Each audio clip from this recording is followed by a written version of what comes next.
Welcome to the More Realtors St. Louis Market Update 2011 Year in Review. I'm Dennis Norman, one of the brokers at More, and in this video I'm going to give you a recap of what happened and what took place in the St. Louis housing market last year, where we started the year and where we ended the year, and also later in the video I'm going to give you an opportunity to find out where we're headed to get our forecast for 2012 for the St. Louis real estate market.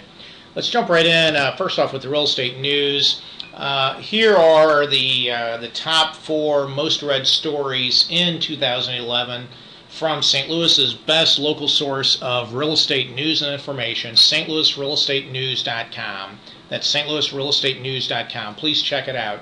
And the most read stories this year, the most read story was actually a story that goes back to 2010, but people won't leave it alone.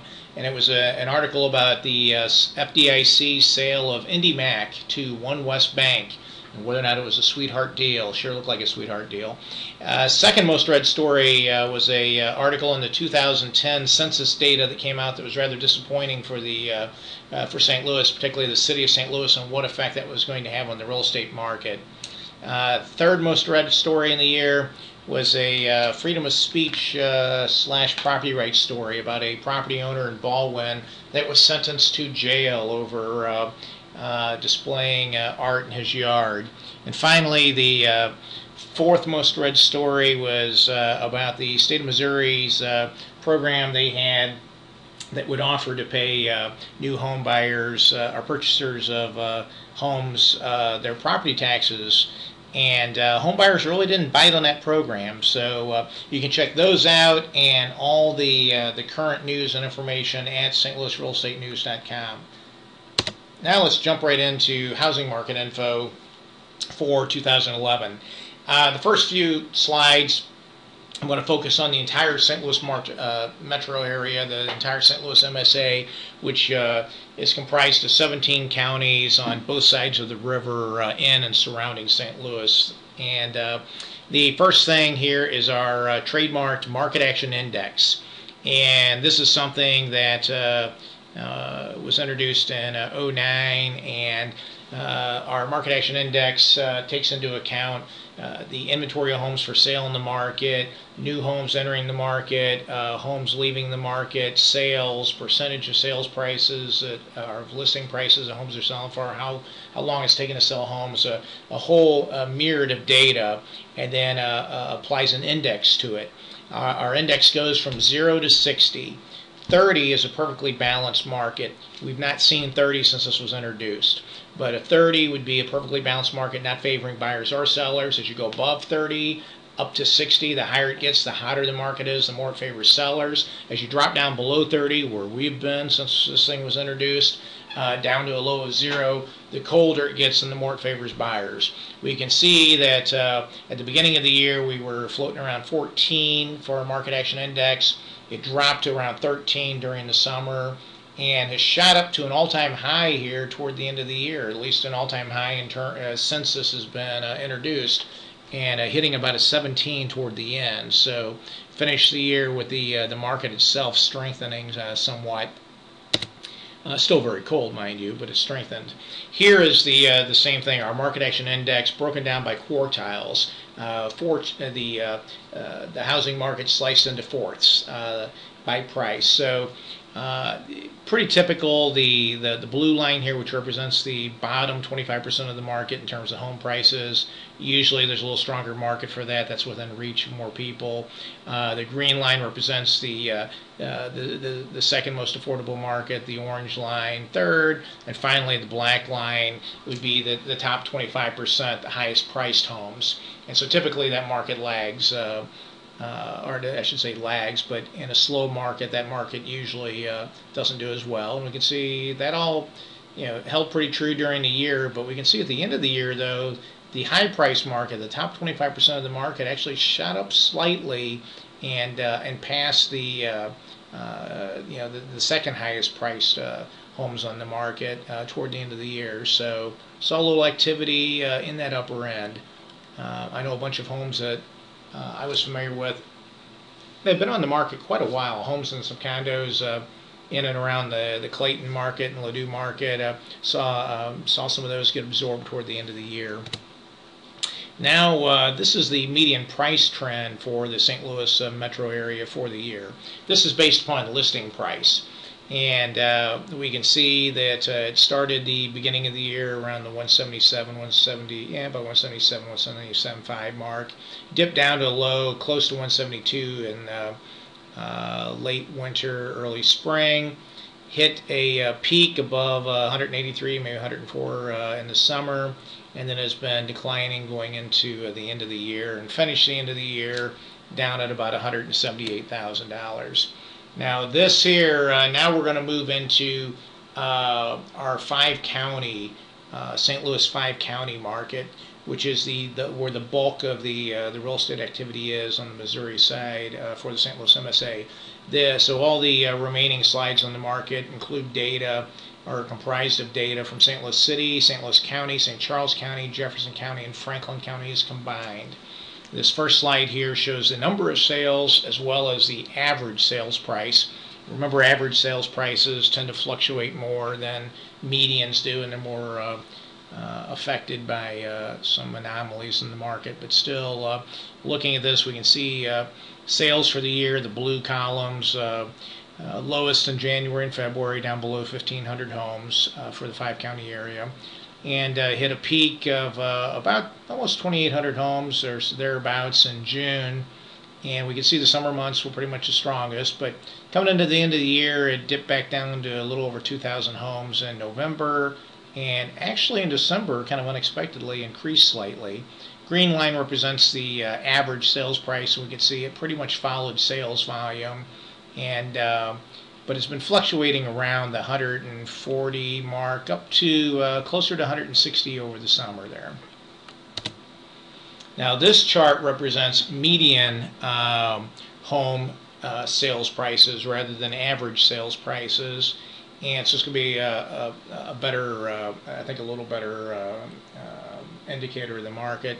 And then also the median number of days to sell, or how long it took homes to sell that did sell during the year. And the red line represents the time it took to sell, the yellow line the price. And we can see prices have started the year in the $110,000, $109,000 range, hit a high up in the 100 and maybe 30-ish range, and then dropped back down. Finished out the year pretty much about where it started, maybe slightly higher, maybe $110,000.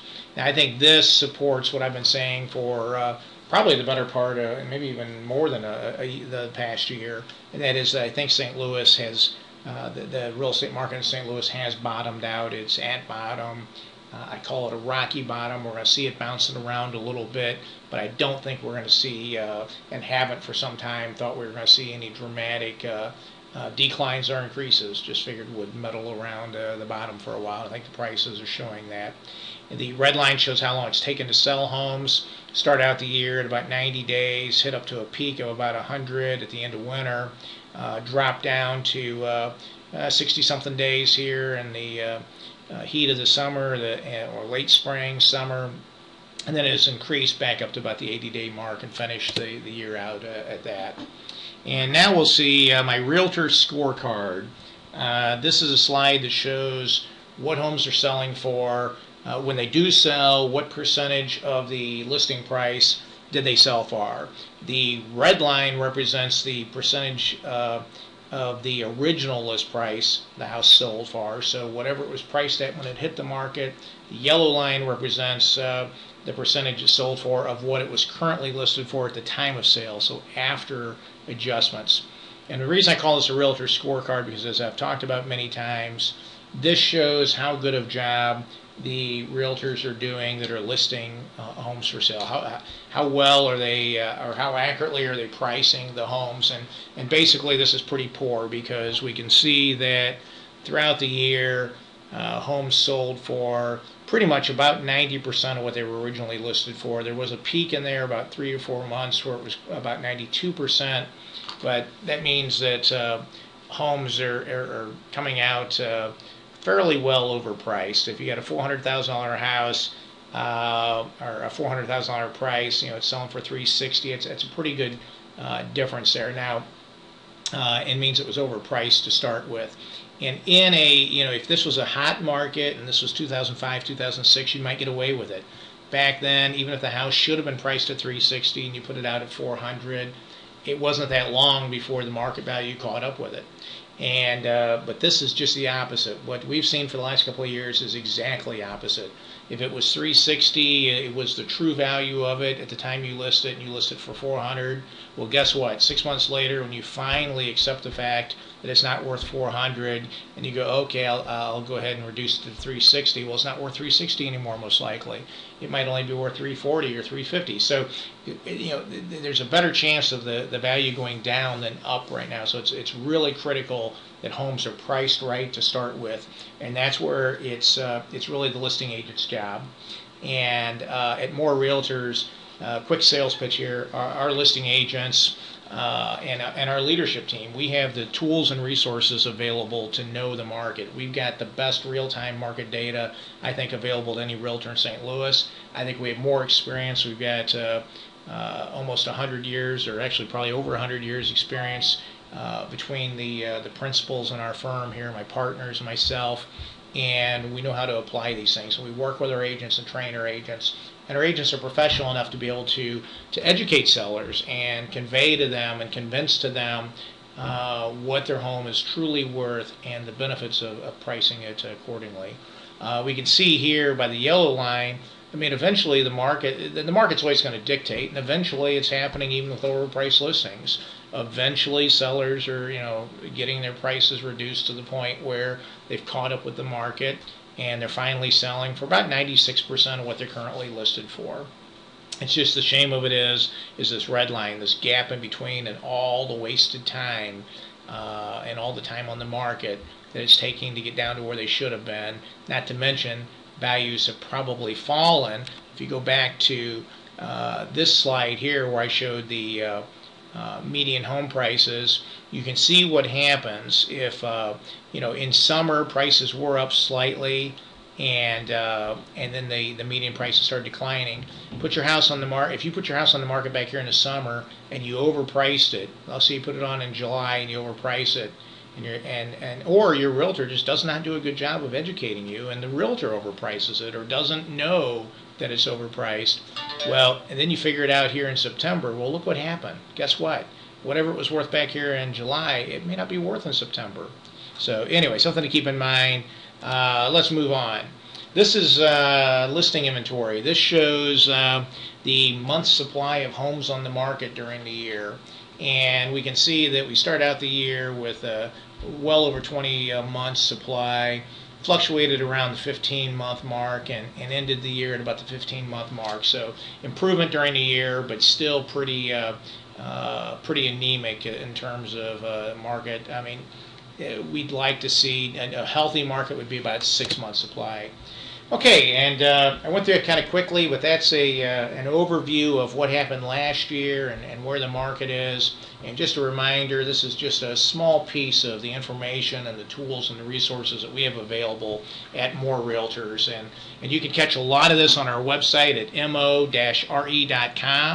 And don't go away, because I do have information here on our forecast in a second. But you can subscribe to market update reports for any market in St. Louis and receive automatic updates weekly, very comprehensive data, what's going on in your market. We've got a newsletter that comes out, you see it here electronically, comes out monthly. It's got real-time market data in it. It's got news, information, some helpful tips for buyers, sellers. You can subscribe to this on stlouisrealestatenews.com or from our website, mo-re.com. Our market update videos that we do, you can get those on our YouTube channel, youtube.com/SalmonRealtors. Check out our Facebook page, facebook.com/MoreRealtors. or you can subscribe to our podcast on iTunes. Go to the iTunes store, search for St. Louis Real Estate Market Update, look for the arch here, and you can subscribe to the podcast. There I am. There's my partner John Williams and our newest partner Nick Sepak. Us and our team of real estate professionals are here and ready to help you, whether you're a buyer, seller, an investor. We've got the experience and the tools and the knowledge to help you. Finally, you want to know where the market's going now. We've talked about where it's been. Do you want to know where it's going in St. Louis and what we feel is going to happen in 2012? Get our 2012 forecast.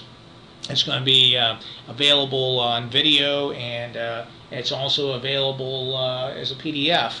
And you can obtain it by scanning that QR code right there. Or if you don't have a QR code scanner, you're living in the dark ages, but that's okay. We like people that live in the dark ages too. You can also come to stlouisrealestatenews.com and look in the right-hand column toward the top. You'll see there's a box where you can click on to obtain the report as well.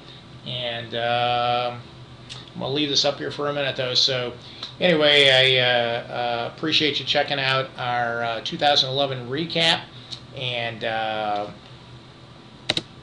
there's a couple of legal disclaimers for you. And until next time, God bless you, and I'll see you later.